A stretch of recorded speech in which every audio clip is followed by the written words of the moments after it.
नमस्कार. तर आज आमच्या मॅडम लवकर उठल्या होत्या. लवकर म्हणजे सकाळी 5:30ला उठली होती.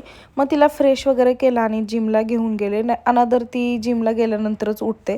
तिथे गेले, ट्रेनिंग वगैरे घेतले. त्यानंतर घरी आले आणि पहिल्यांदा खिचडी बनवली. कारण आज गुरुवार होता आणि उपवास होता आणि त्यानंतर मी पोळ्यांचा स्वयंपाक करायला घेतला. कारण की संध्याकाळी हळदी-कुंकू होतं आणि मला परत वेळ भेटायला पाहिजे सगळ्या गोष्टींसाठी. पूजा पण मांडायची होती. 3 नंतर मांडायची होती ॲक्च्युली. आणि त्यानंतर पुस्तक वाचन वगैरे सगळंच करायचं होतं आणि एकटीवरतीच सगळा लोड येणार होता हे मला माहीत होतं. त्यामुळे मी दुपारीच स्वयंपाक करून घेतला आणि हा सगळा स्वयंपाक मी एकटीने केला आणि हा राडा बघा किती झाला आहे. त्यानंतर लास्टला भजी काढली. भजी सिरियसली सांगायचं झालं तर खूप छान झाली होती. सगळ्यांना खूप आवडली.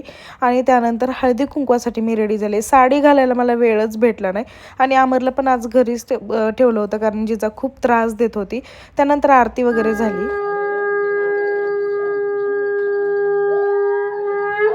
आणि आरती शंख वाजला नाही की आरती झाल्यासारखीच वाटत नाही. तर आजच्यासाठी इतकेच. Bye, good night.